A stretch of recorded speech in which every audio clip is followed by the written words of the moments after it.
Thank you for tuning in to Entertain the Geeky, your source for nerd news. Hey guys, this is Jason here, your source for nerd news. I wanted to talk to you a minute about Cloud9 Comics. This is a place, if you've got a bunch of junk and you've got a bunch of, old stuff that you haven't read in 10 years and you're just looking for a place to offload it and you want some good cash, check out Cloud9 Comics. They are definitely the place to sell all your stuff. Paul over there and the guys, they'll give you a much better offer than any of the places in the area. So check them out at cloud9comicsandmore.com. That's the number 9, comicsandmore.com. Or you can get a hold of them by phone at 314-691-2864. Cloud9 Comics. Hey guys, welcome to Nerd News. This is Jason with you as always. I'm joined tonight by Chris and Rodger. What's going on? Holy crap, twice in a month. I know, right? This is exciting. A little bit. My chair's squeaking. You know what? This is so excited your chair's squeaking. Yeah. All right. That's all right. I'm holding this table up, if you know what I mean. The chair's so stoked it can't handle it. It's like squee. So we got a few things to talk about tonight. I know you told me you guys have talked about it a little bit, but I haven't talked about Cable on the show. They revealed so far from Deadpool 2, we've seen Domino and we've seen Cable. And Domino looks I wasn't impressed with interesting. Domino. I don't think it's bad. I think Domino looks fine. Yeah, I don't think it's bad. I think the way the reversal of Domino, I like. I like it's not just someone wearing makeup. I like that it's part of her skin and that. I really like that. Yeah. And it just feels in line with the first Deadpool. You know, him looking at himself being all freaked out. I like it. Fair enough. Yeah, I mean, definitely what she looks like in the comics is kind of influenced how she's going to look in the movie a little bit with the kind of the leather. The costume kind of has the same patterns to it a little bit. Yeah. But she's not wearing makeup. And to me, I'm going to be honest, I'm going to say it like this. I think from now on, the only character allowed to wear makeup is a superhero movie is anyone playing the Joker or Harley Quinn. other than that, find another way to do it. What about Vision? No, Vision's not wearing makeup in the sense of is Paul Giamatti like his character's wearing makeup? That's just his character. Yeah. Okay. I'm saying, you see what I'm saying? Like, it's not the character of Domino putting makeup on and doing that. It's like, this is Domino. Sure. I definitely think there's, it'll be interesting to see how it works in motion, what she ends up looking like once we see her in a trailer. Yeah. Because that can really change your perspective on it. I'm really interested to see why Cable isn't Deadpool. No, you get what I'm saying? I do. Before Cable and Deadpool teamed up, we had years of Cable, messing with the X-Men, coming from the future, doing all these things. Why is he with Deadpool? I want to know. Well, I mean, there's precedent in the comics for a very long-running Cable and Deadpool story. There is. They work well together because you have a very serious character in Cable, always coming back from the future, trying to save the future from some terrible thing like Apocalypse or Sentinel Apocalypse or whatever it might be. But so there's definitely the implication that in the film, that's probably what they'll end up doing. And that works well against Deadpool's just not taking anything seriously kind of attitude that he has. Yeah, I'm cool with that. It's just synergy. Yeah, no. Yeah. I'm not saying Deadpool and Cable don't match. That's not what I'm saying at all. I'm saying how is he going to get there? Yeah, it's not like before, like in the comics where you've had years of reading Cable and you know what Cable's about, and here's Deadpool. They actually fit well. Here's the first time we're seeing Cable on film. Yep. So we're going to get a origin story, sort of.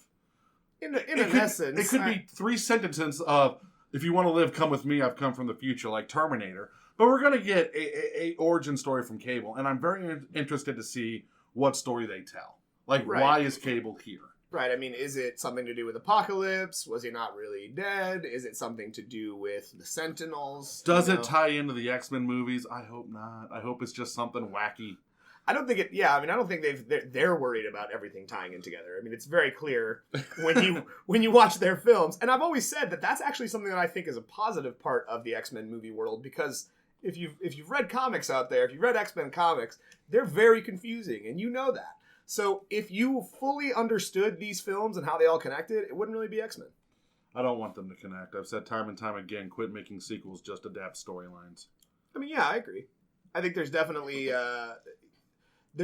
something that can be said about each director getting to do his own ideas and his own take on who these characters are and how they work in the world. Well, that would be to me, that's the best way to do it. Now that you've said that, that's the best way to do a comic book movie, because when comic books when comic book You get a new artists run. and writers, when you Yeah. get that new run, it's a different take. It is. It kind of fits a little bit, but they always do their own little thing.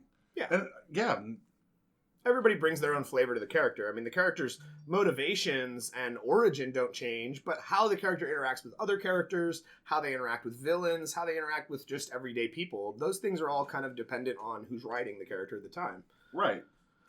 So yeah, What do you think about the way Cable looks? Because that's what you wanted to get into. right. I think that Cable looks well for, I don't know. I mean, I think he looks good enough for a movie version of Cable. I imagined there'd be more techno-organic virus infecting him. So did I. I kind of wanted to see some of the metal on his face. Me too. Because that's just who he is now in the I comics. thought it was going to be like around his eye more Sure. instead of just the scarring. Yeah. Because they did some scarring. Cool. I thought he was going to have like all metal around his eye, like almost that Terminator look. Yeah, but that's the Cable later on, you know. Sure. I mean, if you're unfamiliar with Cable, the techno-organic virus is a thing that initially was used to stop his child form from dying, and it's now slowly killing him. He uses his telekinetic powers to keep it at bay, basically controlling how far it spreads. But yeah, I mean, you could do that later, or you could have done that right away, like the '90s X-Men cartoon did. He had some of the metal on his face where the eye was. I just met him. He was stopping he was trying to overthrow a government in the X-Men cartoon. Hmm. That's when you meet him. Yeah. Yeah, he's overthrowing some government. Well, yeah. That's So what he does. I think, but other than that, I think Josh Brolin is fantastic, and I really think he's going to bring a very cool take on the character to the big screen. Josh Brolin has played in a DC movie, a Marvel movie, and now a Fox Marvel movie. Yeah, he might be the only actor to do all three. I can't think of any others right at the moment. I know there was DC. I mean, we have Chris Evans though that did a Fox Marvel movie, a Marvel movie. Right. You also And have he James did- Marsden, who did Cyclops. But he didn't do a Marvel movie. He just did a Fox Marvel movie. Like Josh Brolin is in all three. Sure, But sure. Chris Evans also did the Scott Pilgrim versus the World thing. No, it's not DC. It's not one of the big two. No, But it was another comic movie though, and he was great in it. he was awesome. But yeah, I think that I am interested to see why Cable is here, what is going on in the future that he's now having to come back in time and prevent, and how Deadpool will interact with him. Because I think that's where we're going to see some of the best comedy we've seen, in Deadpool thus far. Oh yeah, absolutely. Because I don't know if you've ever played the video game, the Deadpool Of course video I have. game. I own it. The Deadpool video game has a great interaction between Cable and Deadpool that is so synonymous with every interaction that they have. And Cable first appears and he's telling Deadpool that the future is in peril, and he starts going off into this big speech about how the future's in peril and we got to do something about it. And the whole time you're hearing Deadpool's thoughts and he's just ignoring him completely. And this is so boring. And you get a moment where a button will prompt you to press it, and when you press it, he just shoots himself because he can't take listening to Cable anymore. And I think that was and then he wakes up and he's got a note from Cable stabbed into his chest. So I think that was a really funny interaction. It's kind of indicative of everything that their relationship is. And so I hope we get to see something like that in the film. Yeah, if I'm not getting a Hawkeye Deadpool movie, a Cable Deadpool movie is like second on my list. Yeah, I mean, you know that once they had success with Deadpool, that we were going to see Cable. That's the only real good place to bring him into the story. No, there's not. Bring him into X-Men. Nah. Flat out Terminator story. This whole thing, and let it be. Just do it. Just go. It would be fun to have an X-Men Terminator movie. Like honestly, like him come back. Like just no explanation, just naked Cable coming in like straight up like Terminator. Now sliding allows you to keep your clothes. Whatever. finding Jean and Cyclops and going, okay, here's the deal, and then going on an X-Men adventure. And guess what? You don't have to have Magneto be the bad guy in that movie. Oh joy! A movie without Magneto being the bad guy. I'm in. Well, they haven't used Magneto as the bad guy of the film for a while. No, seriously. I'm sorry. Days of Futures Past, he was not a bad guy. He was not the villain in that movie. Apocalypse, he was not the villain. He was not still working villain. with the villain. It doesn't matter. You're not using him as the focal point of your villainy in the film. He's been this. Michael Fassbender has brought to that role something. First off, I'm sorry, I'm totally cutting you off. Screw it. Mm-hmm. Age of Apocalypse, giving him a family Age just of to kill him. Apocalypse is just called Apocalypse. Whatever. giving him a family just to kill him to turn him back to being bad was the most cop-out way to do that. Well, of course it was. No one's denying it was that. lazy writing, But Fox. Michael Fassbender does a good job of bringing a So did a Ian character. McKellen. Ian McKellen was fantastic, but young Magneto couldn't be played by Ian McKellen.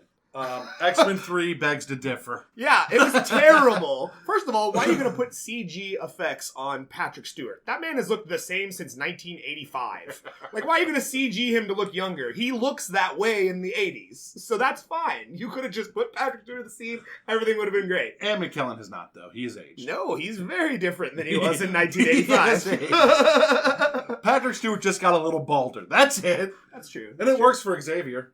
It does. In fact, well, they shave his head completely for Xavier. Yeah. He usually rocks the little like The Picard ring. Yeah, the ring, the half ring there. That horseshoe. But I have a feeling that we're in for something really special with Deadpool 2, introducing us to Domino and Cable, and who knows what else. Getting Weasel back. T.J. Miller is fantastic. I mean, he blows me away as that character. Have you watched the deleted scenes? Of Just course. him and Ryan Reynolds just going Riffing, back. yeah, And, just ad-libbing with the scene. Yeah, a lot of that is very. We won't talk about it here, but go check it out. And have a laugh at it like us. So in video game news, we haven't really gotten into too much lately because there hasn't really been a lot of news. Because E3 was kind of a bomb. No, I talked about E3 on a previous show. There was some good showings, and we finally got some solid release dates for some of the games that we've been really, really excited about. I can't take E3 release dates seriously. As many times as I've seen them get pushed I back. understand that, but you can bet your butt that games like Assassin's Creed and God of War, those will meet their deadlines. They've never had a problem meeting their deadlines and the development teams haven't changed. So they'll meet their deadlines. Now, Kingdom Hearts 3, who knows when the hell that game is going to actually release. I think I'll be 40. Yeah, I mean, I want to play it. I'm excited. I don't care if I'm 80. I'll play it. But, I don't think it's going to meet any release date that E3 tells us it will. When Square Enix tells me what the release date is, then I'll listen. Fair enough. And even then, But there was an interesting trailer that hit this weekend. The but a Star Wars Battlefront trailer that finally shows off some space combat for Star Wars Battlefront 2. The scene is, the fight above Endor, I guess. Yeah, that was probably the only one it had to be. well, it was Endor, and then it switched to. The fight above Naboo. Coruscant. Yeah, Coruscant, then Naboo. In Revenge of the Sith. Yeah. Yeah. And it clearly shows that both sides are in play. You can be a droid and step behind an X-wing or a Y-wing or any of the other ships. They showed us some interesting things. The power players that will be in play, like Darth Vader and his TIE Fighter and Darth Maul and his Sith Infiltrator. Yoda. Yeah, we saw Yoda in a Jedi Starfighter. Yeah, it's great. And I think Battlefront 2, they are really listening to some of the criticisms that Battlefront got. I mean, all the criticisms Battlefront got? It got a fair amount of criticism. I don't think it was that terrible of a game. I think it had redeeming qualities. Some of the multiplayer modes were very fun, and I enjoyed playing them over and over and over again. But it still wasn't that good. I mean, I'm sorry, the PlayStation 2 games were way better than the PlayStation 2 games were absolutely better. I'm not going to disagree with you at all. You had decade to work on this. But I feel like they were trying to match it with things like Call of Duty and Battlefield. And Call of Duty's a bad game right now. Don't match anything to Call of Duty. They're not good. They're big sellers, regardless of whether we think they are good or not. People rush out to buy them on release day. I'm one of them, and I'm always mad at myself when I do. But I think that, you're right. The PlayStation 2 games were better games. And I think that's what EA has heard the loudest is, look, we loved Battlefront because of this, this, this, and this. And most of those thises come from the PlayStation 2 era. I just want better controls in the spacecraft. I agree. It felt so unnatural flying those things in Battlefront 1. It was clunky. I play Battlefield, and flying a plane in Battlefield or getting into a vehicle in Battlefield feels like second nature. Sure. Getting into Battlefield, playing Battlefront, I was like, I don't understand this weird thing you have me doing. Well, you can, I hate to say it, I hate to point out the obvious thing, but in the modern video game era, you can customize the controller to however you want it. So I'm just going to go ahead and throw out there that you shouldn't have to. I shouldn't have to. Default controls should be the most natural. Exactly. I agree. But I am saying to you, Roger, that if you wanted to, you could customize that controller however you wanted. You You're could right. fix it. I could, but I shouldn't have to.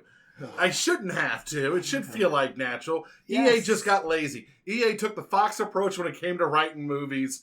They just got lazy. It is. Don't shake your head no, Chris. I'm shaking my head at you. It does seem like Battlefront 2 might be a better game. It seems like they're listening to a lot of the criticisms. They're going back to a campaign-style story mode. There will still be multiplayer mode. I don't doubt that a lot of the things from the multiplayer of Battlefront 1 will return, and we'll see new and kind of evolved versions of them. Also, but let's be honest with EA games. Other than Call of Duty, EA games don't really hit where they are until about a year after they're released. Battlefield 1 was a good game when it came out. It's been almost a year now, and it is a much better game now than it was on launch day. After Sure. updates and everything. After updates and patches and I mean, that's every game, though. and stuff like that. That's like, a lot of games. in the like modern EA, era, yeah, which annoys me. But so on release day, we won't get the best version of Battlefront 2 we're gonna get. No, but I think it's going to be a much more polished version than we got with Battlefront 1. I hope so. And I really like that they're putting a strong emphasis on the single-player campaign mode. Because as much fun as it is to play multiplayer in that game, I enjoyed it on the PlayStation 2 era. I even enjoyed some of the modes on the PlayStation 4 era. But point being, getting back to something I can play by myself, where I can literally pick my faction and conquer the galaxy, that's what I want again. That's the video game I want to play again, because that was what the best part of Battlefront was, in my opinion.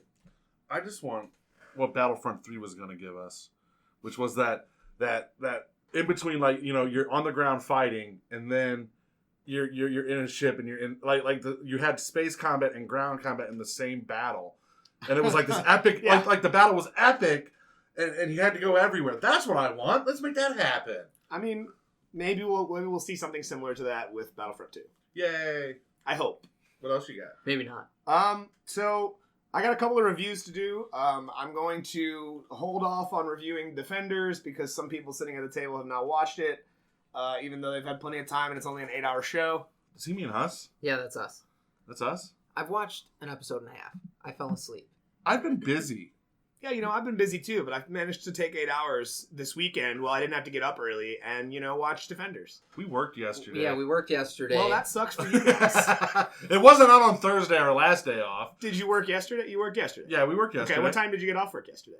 6 o'clock. 6:30. Okay. Oh, yeah, I guess it was about 6:30. And you didn't work today, right? No, but I had things to do today, like come Okay. over and record. Yeah, well, Yeah, well, that's what? afternoon. What? You could have easily binged it. It's 8 hours. It's not that much, and it amounts to some of the best Marvel. So I would Netflix have stuff. to have gotten up at like 5 a.m. on my day off to binge watch it. You could have started last night when you got home from work. You know what I was busy doing last night? Eating dinner.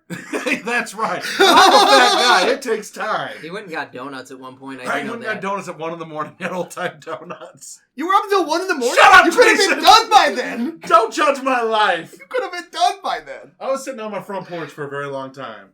In any case, we will hold off on reviewing Defenders. More for just us, but for the guys out there that still haven't finished it. Yes, go out watch Defenders because it's fantastic. It amounts to some of the best Marvel Netflix stuff that we've seen. But we'll talk about that in the next episode. I would like to review something a little lighter. The DuckTales premiere, the new DuckTales reboot premiered last weekend, and I gotta say it's fantastic. I mean, it was heartwarming. It's amazing to see that a younger generation is going to get to experience something that we loved so much when we were kids. It was a good show. It was a great show. It was that and Darkwing Duck, man. Those are the I Duck love shows. Dude, Dark Tailspin. I love Tailspin. Tailspin was great, but the Duck shows, man. The Duck shows were the real adventure story was at. It was so good. Darkwing Duck was better. I don't know which I liked better. I think I loved both of them equally. I like 'Cause I love Scrooge McDuck. Yeah. He's the best. And DuckTales did give us like one of the best platforming games ever. It's true. And they've remastered it recently. Capcom, hats off on that one. Yeah, they remastered it recently where, it's still a 2D platforming game, but everything about its visuals is upgraded. It has full voice cast from the old voice cast. If you've not checked that out and you played the old DuckTales game from Nintendo, go check out the remastered one because it's fantastic. It's really cheap. $15? Nah, it's Is cheaper than that. is it? I think it's like $5 right now. Oh, wow. Yeah, it's super cheap. It released in the PlayStation 3 era, but you can download it, I think, on PlayStation 4 as well. And Xbox One. I think Xbox One, yeah. Yeah. I don't know. I know, because that's what I have. I don't Xbox, so. I'm sorry. I'm sorry, too. What else you got? No, I mean DuckTales was great. It was fun. The voice cast is excellent. It's bringing this great story to a new generation of viewers. David Tennant, who, you know, if you guys are Doctor Who fans out there, was the 10th Doctor. He was also Barty Crouch Jr. in Harry Potter. How many more Doctors do we have before he's done rejuvenating? He got a brand new regeneration cycle when Peter Capaldi took over. Brand new. He's got 13 more. Okay. So, sorry. And that's okay. They will reset that again. Don't worry. Yeah, well, it's a popular show. They want to keep him on. But no, the voice cast is fantastic. David Tennant voices Scrooge McDuck. Huey, Dewey, and Louie are hilarious. Donald is exactly how you remember Donald. He is still the goofy Disney cartoon character that was introduced in the 1940s. The grouchy uncle. He's great. He's so good. He's funny. It's all with Donald. It's all about physical comedy. Him and Goofy. It was all about the physical comedy, and they still do it. It's great. I love every minute of it. Webby is fantastic. She's not the timid little girl character anymore. She's like obsessed with Scrooge and his adventures, and she wants to be a part of it, but she's the granddaughter of the maid. You know, DuckTales is kind of like the kids' version of Rick and Morty. It is. Like Jason was like, wait, he's right. There's no multiversal time travel stuff. No, but like, boil it down, you know? Adventures, old person, kids, things happen, they learn about each other. First episode, they go to Atlantis. Yeah, I mean, they go find Atlantis to find the jewel of Atlantis. They also brought back some amazing characters, like Launchpad is the pilot still, and he's fantastic. He provides some of the funniest moments in the episode. Flint Glomgold, I don't know if you guys remember that person. He was the second richest Scottish duck in Duckburg. And him and Uncle Scrooge were always, like, you know, he was always trying to catch up with him. Yeah, he was always trying to undermine Scrooge's plans and steal the treasure out from under him so he could be the richest duck. But he always failed, obviously, because Scrooge is the best. Because he's the bad guy. And he's the bad guy, He's the bad guy. They also introduced an interesting element to the story. Donald used to adventure with Scrooge McDuck. And he wasn't alone. Donald and the mother of the trio, Huey, Dewey, and Louie, used to adventure. So they set up what I think will end up being kind of an arcing plot line throughout the first season, is they're finding out who their mother is, because they don't know. Aw, that makes me sad. Right? That is a little bit sad. So I think each episode will have its own like adventure thing going on like they used to, but I think we're going to have kind of an overarching plot of understanding the duck family. And maybe introducing us to some new ducks that we've never heard of before. Do you think we'll find out why they don't wear pants? No. No, I don't think they're ever going to... They're ducks. They don't need pants. They got feathers to cover their junk. The only other thing I had to review, Dark Knight's Metal #1 came out this past week. And we've been talking a lot about the Dark Days Forge and Dark Days casting books. And kind of, we had... Last time we talked about... Or I'm sorry... You know, in an episode we talked about, you know, kind of the things we were hoping from the story, the things that the one-shots were insinuating about what the story will be. I love that you just busted out Dark Days the Forge. I'm going to bust out Dark Knight's Metal so that I don't forget to talk about something that I want to talk about. But if you have not read Dark Knight's Metal, we're going to get into a little bit of spoilery things, so I suggest that you come back and listen to this review a little bit later. But Dark Knight's Metal #1 starts out in what is only like the most amazing kind of movie intro fashion that there is. The Justice League is on the war world, and they are fighting robots with this armor that is inhibiting their abilities, so they have to just fight as people. So obviously characters like Batman and Wonder Woman, they're really fine, but Superman's, you know, not a fighter without his powers. He really is bad at fighting. The Flash without his speed is just a guy. So there was he pushes people. Yeah, they're at a huge disadvantage. But somebody that is there, so they're fighting these giant robots, and the person that created this tech is the toy maker. He's a Hiro Sue. He's a little Asian kid who's just one of the smartest kids in the world. Like his intelligence rivals Lex Luthor, you know. And when Bruce realizes, don't tell Lex that. And Bruce realizes that his tech that he's using to attack them is probably from Earth. So he plays a gamble, and he lets this big kind of monster robot swallow him whole. And inside of it is a little button that has a bat symbol on it.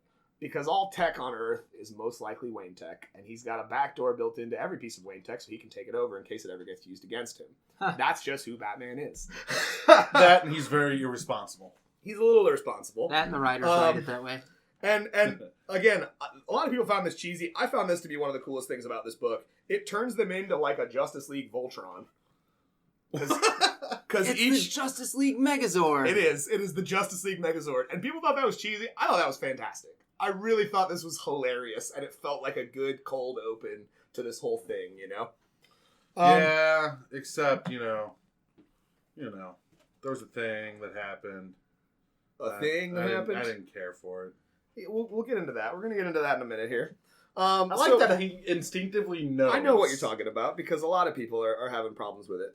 But so that takes us into Bruce's investigation that's been ongoing through the first, couple of one-shots, The Forge and the casting.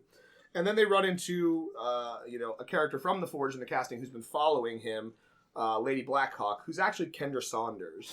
And if you're not familiar, Kendra Saunders is Hawkwoman or Hawkgirl to Hawkman, Carter Hall. So she takes them to Black Hawk Island, and she starts to tell them the story of this nth metal, and what they know and what Hawkman knows.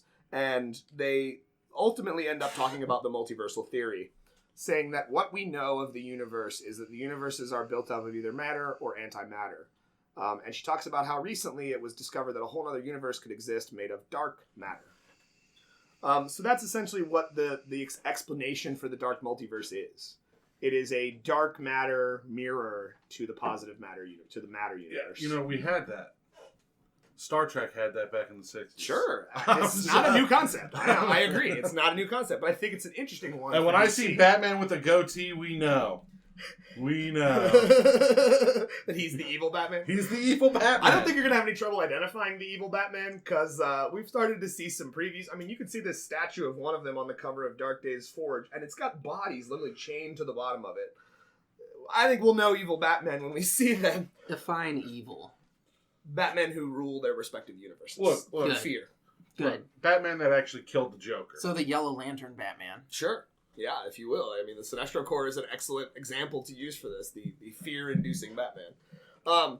So basically, she starts telling them about, Lady... Big part of his character, too. Right, I was like, hold on, let's go back to the fear-inducing Batman line, because that's kind of what Batman does. It's true. But through the Sinestro Corps, using the power of fear to manifest constructs of fear is a different thing entirely. No, that's true. Yeah. That's true. Batman manifests himself as a construct of fear.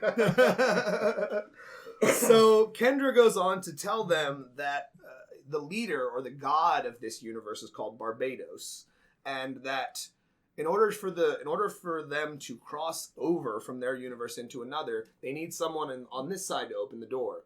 And they've been targeting across the void Bruce Wayne. Now, why have they been targeting Bruce Wayne? Because Bruce Wayne's natural inquisitive mind is not going to allow him to not figure out some answers to a puzzle, right? So he's been trying to find the answers to this puzzle. We saw that in the first two one-shots. Ultimately, he's the reason the Dark Multiverse gets to break through to our world. Oh, Batman's shown again that his arrogance and compulsiveness comes back to bite him. It's absolutely true. They also get attacked at the end of the issue by Red Tornado, who they had in some kind of prison cell, because Red Tornado was one of the ones he saw the Dark Multiverse when he was part of the Challengers of the Unknown. And he's scared. He's very scared, and he lashes out at the Justice League. And Batman gets away while the Justice League pretty much distracts Red Tornado. Yeah, so Batman goes, "Hey guys, you handle this I'm one. out. I don't have superpowers." He just pieced out, and he stole a piece of nth metal to take it back to the cave and study. And which he does, and he ultimately finds out through how close he is right now to opening the door. He finds in the mansion the journal of Hawkman, the journal of Carter Hall, which he hid in the mansion because he knew the Dark Multiverse would seek Wayne. Somehow he knew. I don't know how yet, because he knew Batman's that kind of person." Well, but he knew that the people on the other side were targeting Batman specifically. Look, for the past 15 years, Batman has kind of been the reason bad stuff has happened to the DC universe. Flash Flash just hit the reset button. That's all Flash Yeah, did. but the time travel stuff with Flash is dangerous. It's much more dangerous than anything Batman does. Except for the Dark Universe. I mean, We'll see. We'll see if this is a bigger threat than what happened in the Flashpoint thing that was going to destroy the entire world. but it didn't. Everything turned out Well, okay. it's got to be Not okay. really. Heroes. Well, no, everything was Not okay. at all. New 52 was mostly not okay. But so Batman finds the journal, and then he realizes that everything he's been, trying to find out is true. And a voice comes in from off-panel telling him it is, and that voice is revealed to be the Dream of the Endless. And if you're unfamiliar with the Dream of the Endless, he's got other names: Morpheus, the Dark One. He's the main character of Neil Gaiman's Sandman story. And I actually One of the best comics ever written. it is one of the best comics ever written. I'm not going to deny that at all. It's very good. But I also read an article with a quote from Scott Snyder talking about a conversation that he had with Neil Gaiman, asking him if it was okay if he used Dream in his Oh, story. that's awesome. And apparently Neil Gaiman, Scott Snyder explained his ideas about what he's going to do with Dream, and apparently Neil Gaiman was 100% on board. He's like, "That's amazing. Do it. That's Use the awesome. do it, because that's great." It's cool that he had the respect to go to, Oh, absolutely. Neil Yeah. Gaiman though. He does. Yeah. But now the can of worms has been opened. The can of worms was opened when they brought the Watchmen into the DC universe. Which I was still against. That's fine. You can be against it. That doesn't mean it's not telling some good stories. I'm against it all. Sandman's done. His story They've was told. always been a part of the DC universe, though. Yeah. They always have. Yeah. Death was in an Action Comics arc. And I didn't like that either. That was a great arc. She met Lex Luthor. Yeah, I know. Oh my God, you're crazy. That was one of the greatest comics I've ever read. In any case, so what Dream has to do with this story is still unknown. He just basically tells Batman that, this is just the beginning. I can tell you what Dream has to do with the story. And it all goes back to the cat issue of Sandman. If enough people dream, all these problems go away. Well, we are discounting the fact that Dream may or may not be an inhabitant of the Dark Universe. That might be where he originates. That's Maybe true. maybe the Dark Universe is their way of explaining where Sandman and Hellblazer in these stories took place. Yeah. Oh, Whatever. Don't buy it. Those stories have a darkness to them, a world that is very, very dark. Except Constantine and Sandman, or Constantine was already part of the DCU. He was Like even Swamp Thing. even Hellblazer was still part of the DCU. So was Like Sandman. they talked about Wesley Superman. Dodson was in a Sandman comic. They talked about Superman. They're like, yeah, he can't do this. Wesley Dodson, a founding member of the JSA, was in a Sandman comic. You're wrong. They've been a part of each other's universes forever. In any case, One does not exist without the other, Roger. Nope, I'm out. Sandman's his own thing. Dark Knight's Metal #1 is on the shelf from DC Comics, and I highly, highly recommend you check it out. It's a very fun issue. The pacing is really well done, and it seems like the start of something that's going to be really, really interesting. It was a good issue. Just remove the last page. You got anything you want to close with? No, I we're going to talk about Defenders, on the next episode, so get out there and watch it, because, I want you to come listen. And, You got 4 days. we'll That's have 2 our, episodes a day. We'll have our conversation, a spoilery conversation about it. But other than that, we will talk to you guys later, and stay geeky.